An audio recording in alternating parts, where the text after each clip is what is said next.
principale qui a été adressée au ministre des Travaux, du Commerce extérieur, était relative à la mesure de dérogation qu'il avait prise par rapport à l'importation de ciment du Congo-Brazzaville. C'était là la question principale. Mais cela nous a conduit à la question d'ordre général, liée notamment à l'actualité de l'heure par rapport aux échanges internationaux. Il s'agit là, je vais dire, de la zone libre d'échange continentale,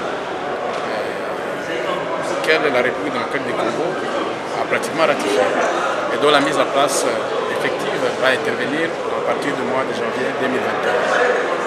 Donc nous avons, un grand nombre de députés, et moi en particulier, avons soulevé nos craintes par rapport à la précipitation, à cette ratification et à cette adhésion à la zone libre d'échange. D'autant plus que la République démocratique du Congo est réduite actuellement seulement à un marché où les autres viennent liquider leurs produits.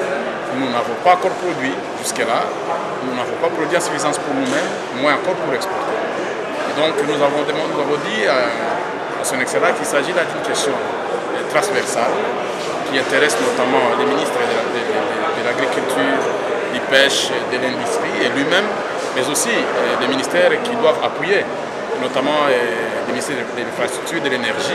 Ils doivent travailler en synergie pour vraiment réfléchir à fond comment la République doit être capable de produire à qualité suffisante pour elle-même avant de penser à l'exportation. Parce que là, lorsque le marché sera lancé, nous serons réduits, nous serons condamnés à recevoir les produits venant des autres. Et par conséquent, ils vont aller avec nos devises. Nous-mêmes, nous n'aurons rien à leur donner. Parce qu'il s'agit là de l'échange. Vous donnez quelque chose, vous donnez l'argent, vous avez quelque chose.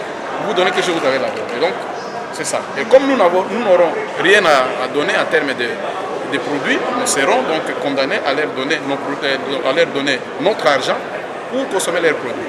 Et c'est là les dangers qui guettent la République, qui risque d'être inondée et voire même enterrée par les produits étrangers si les mesures intelligentes et des politiques beaucoup plus contraignantes. Notre proposition première était claire.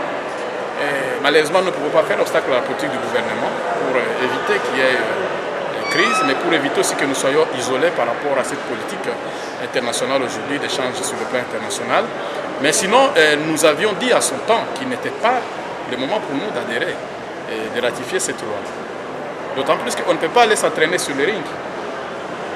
Et j'ai dit qu'il ne faut pas aller danser avant la musique. Il faut la musique avant de danser. Et donc, la logique, et ça, tous les experts en économie seront certainement d'accord avec moi, il faut produire avant de vendre. Nous devions d'abord produire avant d'aller au marché.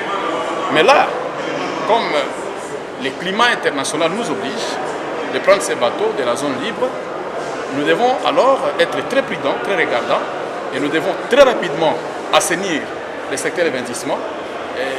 Le ministre concerné doit étudier sur la réduction des impôts, des taxes, pour permettre aux gens d'investir, et notamment dans le domaine de l'industrie, pour que nous ayons de quoi aussi donner aux autres, des plus revenus. La deuxième politique, c'est d'ailleurs qui a été proposée par le ministre lui-même et que nous avons aussi accepté, c'est qu'il faut veiller sur les produits et voire même réduire le nombre de produits concernés par les tarifications ou l'allègement des tarifications au niveau des douanes. D'autant plus que vous savez que notre recette a des piliers principaux, le secteur minier, mais aussi le secteur des douanes.